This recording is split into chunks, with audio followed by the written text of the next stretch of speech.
읽어주는 수필 글 오형칠 제목 화장실 문화. 우리 속담에 화장실과 처가는 멀수록 좋다는 말이 있다. 이 말은 왜 생겼을까? 재래식 화장실은 가까우면 악취가 나기 때문이다.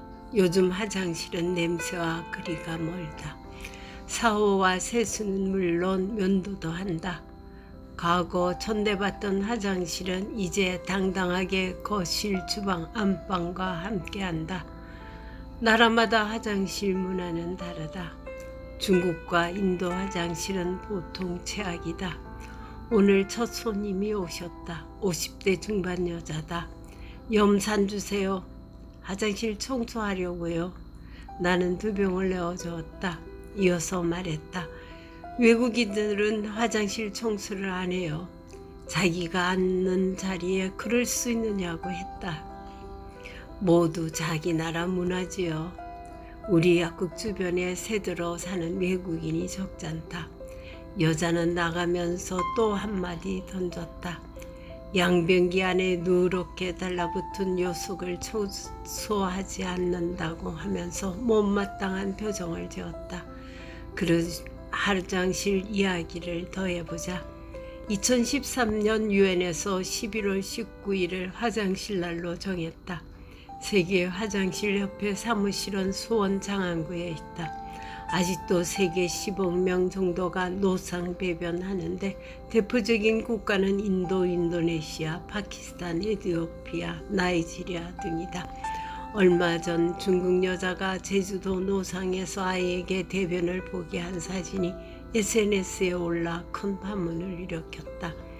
중국에서는 별일이 아닌데 우리나라 언론은 떠들썩했다. 너무 비난하지 마라. 반세기 전 우리나라도 이와 다르지 않았다. 엄마들이 어색한 곳에서 가끔 아이에게 큰일을 보게 했다. 흔하진 않았다. 소변은 여사로 했다. 우리 조무래기들은 더 심했지만 대놓고 하지 않았다. 김해 전통시장이 있다. 조선시대부터 시작되었다고 한다. 사정가 우시장도 있다. 5일장이면 상인들이 자리를 펴놓고 그 위에 살을 쌓아놓고 한 대, 2대 혹은 한 자루씩 팔았다. 우리 어머니도 장날마다 사전에서 쌀을 팔았다. 초등학교 시절 나는 5일장에 오기를 기다렸다. 용돈을 얻기 위해서다. 그때 가본 화장실 광경을 잊을 수 없다. 서너 칸만 있는 작은 공중 화장실은 눈뜨고 볼 수 없었다. 온통 X밭이었다. 지금도 그 광경이 눈에 선하다. 거우 사전 화장실은 절대 가지 않았다. 88 올림픽 전후 우리나라 화장실은 비교할 수 없다. 올림픽 이전 많은 사람이 계곡을 찾아 여가를 즐겼다. 유원지 화장실이 없었다. 사람들은 계곡 숲속에서 큰일 작은 일을 다 보았다. 자연히 계곡 주변은 오물 때문에 악취가 진동하여 계곡 유원지 가기가 무서웠다. 40년이 지난 지금은 화장실은 천지기벽되었다. 무료에다 청결하고 화장지 비누 비데는 기본 클래식 음악까지 흐르는 화장실은 호텔 수준이다. 그럼 유럽 화장실은 어떨까? 17세기에 건축돼 저 유명한 베르사유 궁전에 화장실이 없었다.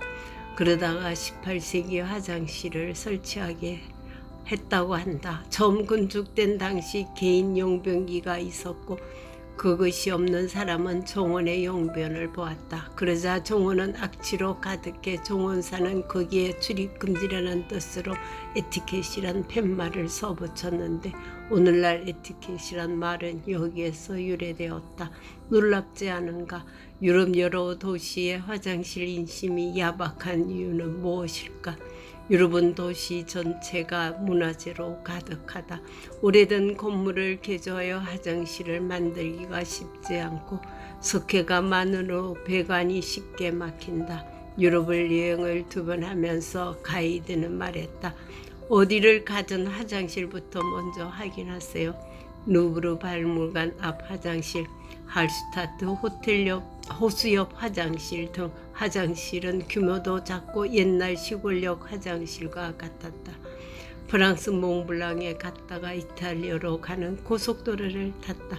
말은 고속도로지만 차는 별로 없고 한산했다. 고속도로 화장실에 들렀다.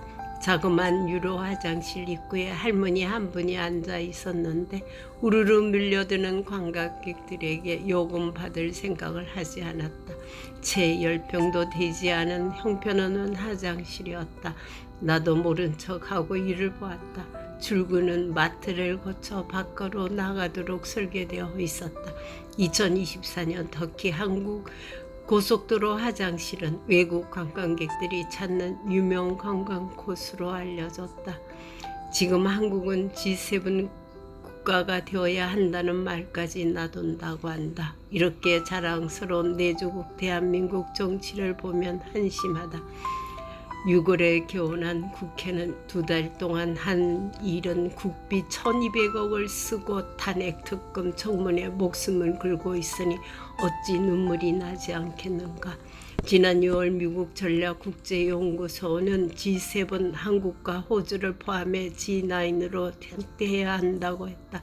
우리나라 의상이 이 정도인데 헬조선이 뭐니 하고 떠더니 어찌 통탄하지 않겠는가. 2024년 팔리 올림픽의 금메달 13개로 세계 8위.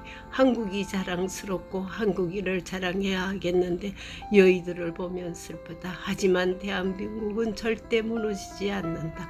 유교란 값비싼 대가를 치렀기 때문이다. 아, 대한민국이요 동방의 빛이요 영원히 빛나리라. 2024년 8월 25일 God bless you.